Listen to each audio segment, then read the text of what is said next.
morning, Otan. It's cloudy and windy weather. So ngayon, kung pinakakabalahan ng aking sister-in-law, ang mama mo dyan. Alagaan natin kasi sayang yung mga pamana eh. Napupunta pa sa iba. Alam mo na yan, ma, ha? Gagawa ka ng listahan para sa akin. Hindi, ano ba yan? Pamana nga? Ang aga-aga. Ano ang aga-aga? Walang aga-aga sa pamana. Hindi natin masabi ang panahon. Anong ginagawa mo, Lisa? Ito, sayang kasi yung mga aloe vera. Ang dami kasi. Kasi marami po kami tanim na aloe vera. Nagtatanim na siya sa sarili niyang mga dami kasi kulang ang aming lupa. Kasi Yung tataba niya, no? Ang dami. tataba niya. Malalapad po yan. Yung pa doon. Meron pa doon, saka meron pa dito. Saka may kamatis dito.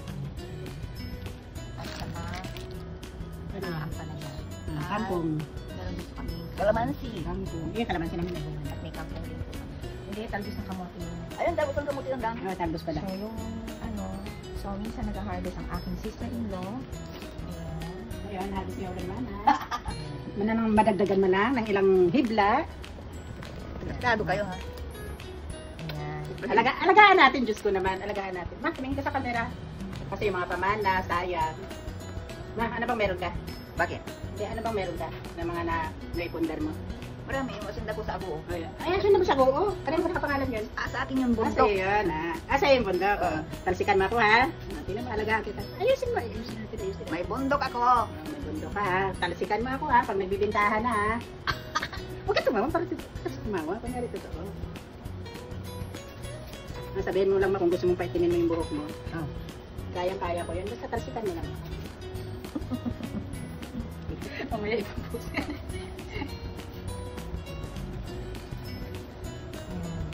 So, ganyan po yung pag-aalaga namin kay mama. Saka marami pong bawal kasi sa kanya, kaya kinakontrol ko. Kasi na pag may tupak lahat.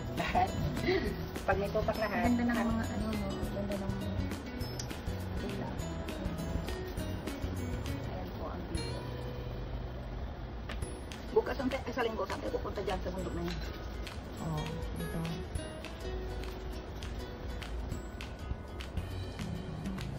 Yung kaya sa loob ng bundok na yan, may... Kamusta na ang buhay-buhay, Maritis? Ano ang bago? Kumusta ng buhay-buhay mo? May bago ka daw? Ano ang Maritis mo? Bago na tayo, maligo na tayo 3 times a week. Iwasan na yung mga inggit. Ano yung mga inggit? Pag inggit ako ba tayo, wala nang buhok eh. Ganda nga, bukas makalawa, ang dami na. Huwag kang mag-alala naman, nadami din yan.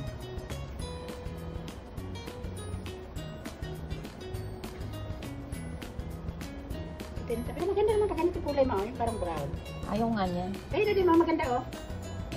Maganda yung pagkaputian. Oo, ganda no. Gusto ko nga ganyan. Pinapatungan niya ng itim. Para siyang asugay ganun. Yun yung kinukulit ko nakaraan eh. Kaso parang hindi pa rin sumasalot. Oh. May Yung mga nag-aalaga ng magulang, alagaan yung mabuti kasi yung mga bawal sa kanila na asin, mga betching, hindi sila pwede kasi nagsiswelling yung kanilang mga legs. Kaya madalas kami mag-away yan. Yan. Madalas kami mag-away yan. Nagsisigawan kami minsan. Madalas pala. Madalas ang bunga nga kung rumaratrap dito. Pati yung isa, yan. Matigas din ang ulo niyan. Dalawa alaga akong special. Sarap kasi kumain ng bawal. Nagtatandem pa yung dalawa minsan. Uy, hindi. Pero kagabi di ako kumain ng kanin talaga. Hindi ako kumain kagabi. Takot ako eh. Sumasakit yung balikat ko. Pero doon, may nakita akong parang, kagabi. Yan. Dito natutulog si mama. Ayan, ginawa ko siya ng kama niya dyan. Para dyan siya natutulog. At maganda ang view niya pag gigising siya ng umaga. Ito ang aming daily life. Tapos mamaya-maya po maglilinis po kami. Ayun ang routine namin everyday. Bago ako magtrabaho. I work from home lang naman po. Ayan. Medyo magulo pa. Pag morning, hindi pa kami nakakalinis. At ang aking apo, ayan. Tulog pa ang aking apo. Dumating sila galing ng Pilipinas. At ang aking manugang, nagluluto na kanyang breakfast. Hi, camera!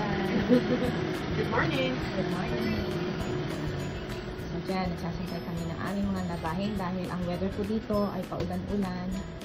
So, medyo mahirap magpatuyo. Kaya nirarapat namin pagka. So, ayan po ang kabuuan ng aking flat. Ito ang main door namin. At ito ang aking anak. Yan ang kanyang room at marami siyang alagang isda. May talangkasya at saka pagong. Ano lang kanyang pagong? Ano lang kanyang palangka? Meron pang isda. May mga bagong panganak. Pwede dyan. Malabo kasi may airports ng noise. Mamaya, mag-aayos na po kami. Maglilinis po kami. At maayos-ayos na yan mamaya. Ito po ang aking toilet. Ayan. Ayan ang aking shower.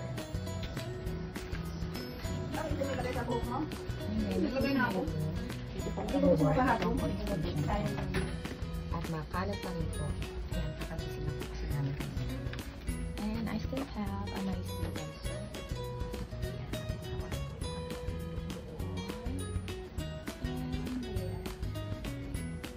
Ayan po yung mga ano ng mga kabayo dyan. Houses nila. Cleaning. Nag-reinforce po dyan every Sunday. Yun yung mga aking collection. At nalulupin po akong santo kami. I'm a Buddhist and Catholic. So, nag-fashion design din po pala ako kaya nandiyan dyan. Hi!